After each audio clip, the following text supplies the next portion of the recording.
Aya, tu sais, hein, ma chérie, tu sais, il y a des conseils qu'il faudrait appliquer selon le contexte. Il y a des conseils que l'on applique selon les contextes. Sur les réseaux sociaux, j'entends beaucoup de personnes dire, surtout les coachs, surtout les femmes, elles disent, un homme qui te demande de ne pas travailler ne veut pas de ton bien. Un homme qui te demande de rester à la maison pour t'occuper du foyer et des enfants ne veut pas de ton bien. Une femme doit d'abord chercher son travail, chercher son argent. Une femme doit d'abord chercher à être indépendante financièrement avant toute chose. C'est vrai, c'est pas faux, franchement. En tant que femme, moi en tant que femme,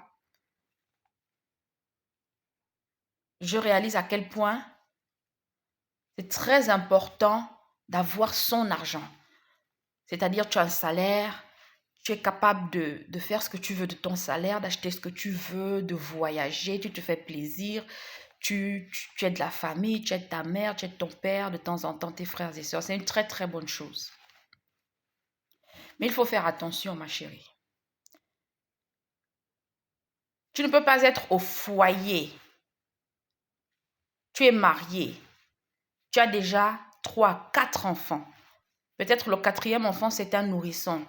Il a moins d'un an. Un bébé de 8, 9, 10 mois peut-être.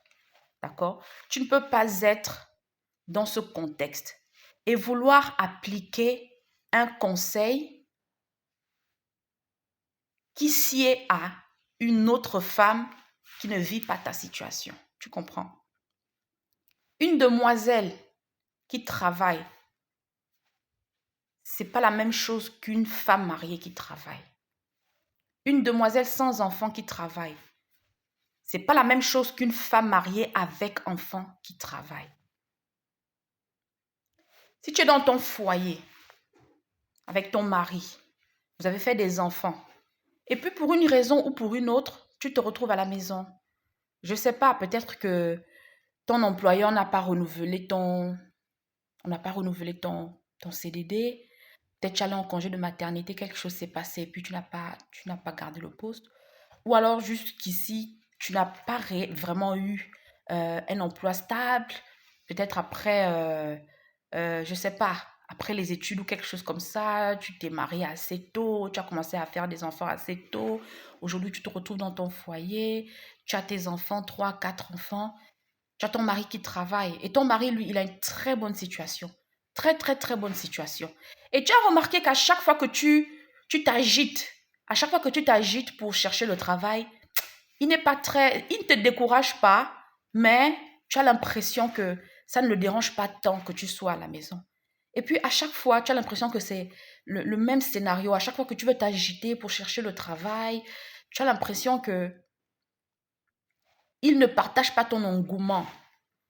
Il ne te décourage pas, mais il ne t'encourage pas tant que ça. Il faut faire attention. Si jusqu'ici c'est un homme qui a les moyens de sa politique, si jusqu'ici c'est un homme dont le revenu,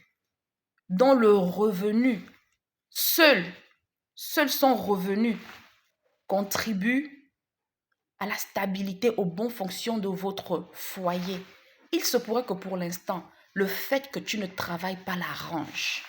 On n'a pas dit qu'il va vouloir que tu restes dans cette situation de manière indéterminée. Peut-être que pour l'instant, ça l'arrange que tu ne travailles pas. Et s'il voit que tu es peut-être sur le point de décrocher un job et qu'il te dise, chérie, s'il te plaît, pour l'instant, je vois comment les enfants sont équilibrés parce que tu es là en permanence. C'est-à-dire qu'il gagne tellement bien sa vie que tu as même une aide. Tu as une technicienne de surface, tu as une personne qui vient, peut-être qu'elle, c'est pas une nounou logée, mais elle est là tous les jours. Elle arrive de 8h à 15h30, 8h, 16h30.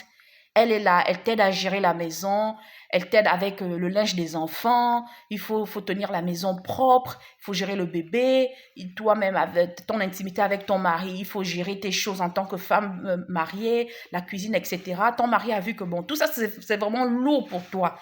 Il a même de quoi payer un employé de maison, c'est-à-dire une dame qui vient t'aider, une ménagère, comme on dit en langage familier. une technicienne de surface si tu préfères. C'est-à-dire que tu as quelqu'un à la maison qui t'aide, d'accord? Et tu te dis que bon, comme il y a déjà la dame là qui est là, les enfants sont déjà habitués à elle, je peux reprendre le boulot et puis voilà, je vais gérer les choses comme ça. Moi aussi, je vais chercher ton argent. Mais tu réalises que cette démarche n'arrange pas ton mari. Et il te dit non, chérie, pour l'instant, reste encore. Le salaire que je gagne nous permet de bien vivre. Pardon. Tu ne manques de rien. Tu as le strict minimum. Pour l'instant, tu t'occupes des enfants. Les enfants sont épanouis. Les enfants mangent bien. Les enfants dorment bien. Quand ils s'endorment, tu es là. Quand ils se réveillent, tu es là. Moi, je travaille tellement qu'il y a des jours où les enfants ne me voient même pas. Or, toi, tu es là en permanence. S'il te plaît, reste encore à la maison. Laisse même le bébé être un peu plus fort, un peu plus mature. Et puis, on verra comment tu vas trouver un boulot. Moi, je ne pense pas que ça soit un homme qui te veuille du mal. C'est pas forcément un macho ou un narcissique qui essaie de te contrôler, qui t'empêche d'être épanoui, qui t'empêche de chercher ton argent et qui t'empêche de sortir tous les jours comme lui. C'est pas forcément le cas. Tu es peut-être tombé sur un homme qui a mal vécu son enfance. C'est-à-dire qu'il a eu une maman qui travaillait beaucoup. Elle avait un bon boulot, un très bon salaire. Il avait un papa qui travaillait beaucoup. Il avait un bon boulot, un très bon salaire. Ils avaient une belle maison. Pendant les vacances, ils voyageaient souvent. Ils allaient dans les grands pays. Mais s'il y a une chose dont ils se souviennent parfaitement, c'est que la nounou était plus présente dans sa vie que sa propre maman. Et ça l'a affecté quelque part. Du coup, aujourd'hui, maintenant qu'il est marié, il ne veut pas que ses enfants vivent le même scénario. Parce que lorsqu'il entre le soir, il te trouve à la maison avec les enfants. Il voit comment les enfants sont épanouis. C'est-à-dire, il vit à travers ses enfants ce que lui n'a pas vécu avec sa maman. Et ça lui fait du bien. Ça l'aide à être psychologiquement, moralement stable. Maman, essaie peut-être d'explorer sa proposition de rester encore femme au foyer un peu plus longtemps. Peut-être que pour l'instant, ton foyer a besoin de ça. Peut-être que pour l'instant, ton mariage a besoin de ça. Peut-être que pour l'instant, tes enfants ont besoin de toi à la maison. On ne dit pas que tu ne vas pas travailler. On ne dit pas qu'on refuse que tu sortes aussi le matin, que tu portes les belles tenues, les jolis tailleurs. Tu sais que tu es une belle femme. Malgré les grossesses, tu as gardé ta taille. Tu vois les autres sortir le matin. Tu les vois faire les TikTok dans les bureaux avec les jolies tenues, les jolis talons, maman. Il ne faut pas te fier aux apparences.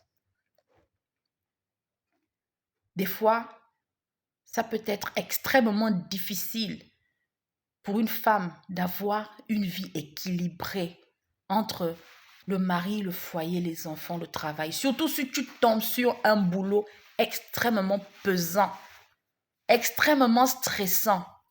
Il soit possible que ça soit vraiment, vraiment difficile au point où tu aies même l'impression que tu ne jouis pas de la vie.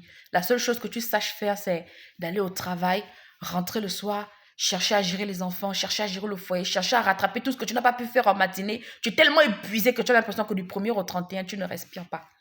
Donc, c'est une vidéo pour celles qui sont à la maison et qui ont l'impression que leur mari ne veulent pas qu'elles travaillent et qui ont un mari qui a de quoi s'occuper de vous. Pour l'instant, reste à la maison si possible. Occupe-toi des enfants. Au moment opportun, tu vas reprendre le travail. Peut-être que pour l'instant, ton foyer, l'équilibre de ton foyer dépend du fait que tu sois là. Tu veilles. Tu veilles à l'éducation des enfants, maman.